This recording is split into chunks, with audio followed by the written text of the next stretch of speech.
I'm going to talk about using VoIP telephony to enhance your business. It's a reasonably new technology. A lot of us don't really know about it. So what I'm going to try and do is give some general background on the subject, a little bit of technical information. I'll try not to lose too many of you, but I'll focus on how you can exploit VoIP to really make a difference to your business. Just a sound check. Can you all hear at the back? Okay. If you can't, I think the only option is to come forward. So, who am I? Why am I qualified to speak about this subject? I'm CEO of an IT management company, Octavia. We run the IT for over 200 organisations throughout the UK.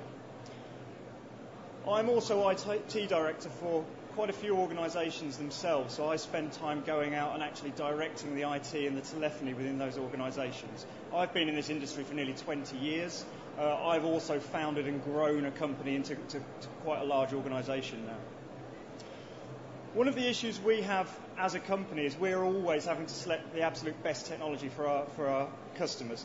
So we've got a wide range of skills. I'm not doing a sales pitch here. This is just the stuff that we work with on a day-to-day basis. So before we jump into VoIP, let's just think, I'm guessing most of you here are either about to set up a company or you're running a small company. Let's just think about the perception of an SME. And I remember when I started my company, one of the most important things that I got advised was you've got to make the company look good. You've got to give a good view of that organisation to the outside world. Now, it's getting easier these days. For a few £1,000s, we can build a really good-looking website. We can get some good stationery printed. We can give a really good public perception of our business right from its embryonic stage. But one of the key things is sooner or later, those prospective customers are going to phone you up. Okay? And when I started my business, we had an office with 2 phones and we were passing those phones around between each other. And I wouldn't like to try and quantify how many potential sales leads we lost because of the way we were dealing with people on the telephone. Okay? The initial experience they get, if you phone a large professional organisation, you expect to get dealt with a particular way when you call in. Okay? You don't expect people to be diverting to mobiles. You don't expect people to be handling the calls badly. So how do we create a good perception as an SME? Well, first of all, you've got to answer the calls well. This is an absolute no-brainer, as they say. You know, answering with a company name, etc. Okay? Dealing with people in a timely fashion and getting through to the right person. Okay? When you're a very small business, there's 2 or 3 of you in the company. Often the knowledge hasn't been shared between the partners in the business. So your partner needs to speak to that prospective lead. Sorry, I already covered that. And also things like leaving messages. We all expect to be able to do that these days. Now, for years, businesses have used what we call a PBX, a private branch exchange, a phone system. So at some stage, as you grow your business, you go out and you buy a phone system. It's installed. You have internal phones within the company.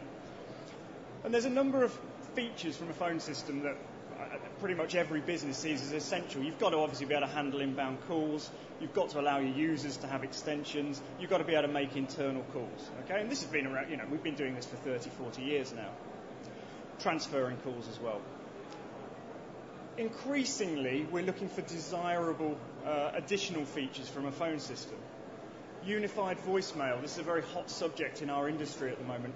Why should I have to go into the office and use a phone at my desk to listen to my voicemail? I should be able to get that voicemail from anywhere. Unified fax as well. Why should I have to walk over to a physical fax machine to receive a fax? I want that fax on my iPhone. It might be an important new contract or something. I expect to be able to work remotely. I expect to be able to sit at home and connect to the office phone system, and for customers to phone me or me to make business calls without having to use my mobile, without having to use my home phone. Most businesses at some stage require something called a call attendant. Press 1 for sales, press 2 for support, so you can get the calls to the right people within your business. And conferencing. We sooner or later are all going to start to need to do some form of teleconferencing. Finally, integration with other systems.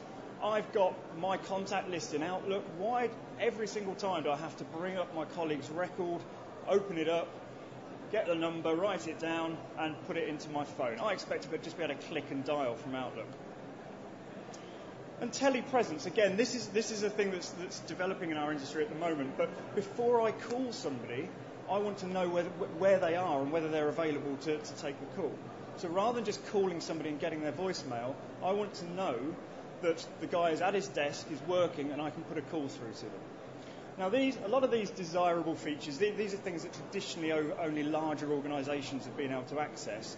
But increasingly, with the world of mobile developing, they're things we expect within a business.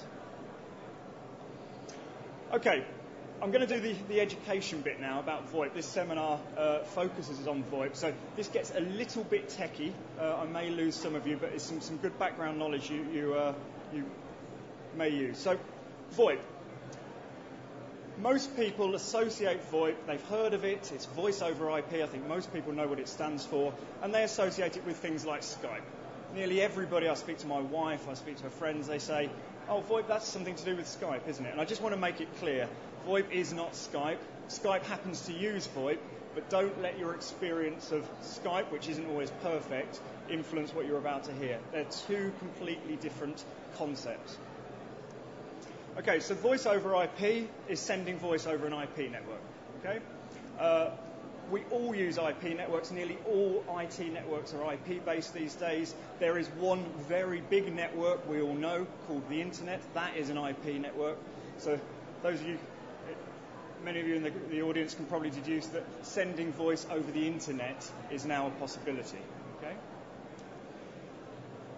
The use of VoIP replaces traditional telephony systems. The traditional telephony systems are circuit-based. So you have a pair of wires coming into your building which is a phone line, okay? And that is linked to an exchange. VoIP doesn't have the concept of those circuits because everything is switched like it is across the Internet. The disadvantages of the traditional telephony methods. First of all, as a business, we pay per circuit. We pay for a line, or we pay for an ISDN channel. We pay call charges. Obviously, we get a phone bill, yeah, so we're actually paying to make calls across that line. One of the big disadvantages is that circuits are for fixed locations. So if you have a phone line put into your office or some ISDN lines put into your office, they are for that office. They're hardwired into that office. So that has issues around business continuity. Because you can't move those easily from your office. VoIP, on the other hand, has no concept of circuits. Your voice is sent as data, it's switched across your network or across the Internet if that's what you're using. Okay? One of the big advantages for a business, that means there's no charges for those circuits. I am not paying for my 30 phone lines. Okay? Pure VoIP calls, if I'm calling somebody else connected to our voice over IP system, are not charged. So we managed to avoid paying the charges of BT or whoever your telco provider is. There's an emerging market of these things called SIP trunks. SIP trunks is the technology that is used to connect your VoIP system to the traditional telephony network. Sooner or later, somebody sat on a normal BT phone is going to want to phone your office. They're going to want to dial your 0207 number and expect to get through to you. And the SIP trunk is the mechanism that connects VoIP-based systems to the traditional telephony network. And VoIP gives geographic independence, so it makes it a lot easier in terms of business continuity to move your phone system around. Why should a business choose VoIP? First, cost. Okay? You can make massive savings in your ongoing telephony bills by properly adopting VoIP. I say properly, it's not always the case. It's a rapidly emerging market. It's a bit of a gold rush at the moment, VoIP as a technology. You have to be very, very careful and very aware. Just because it's VoIP doesn't mean it's going to save you money.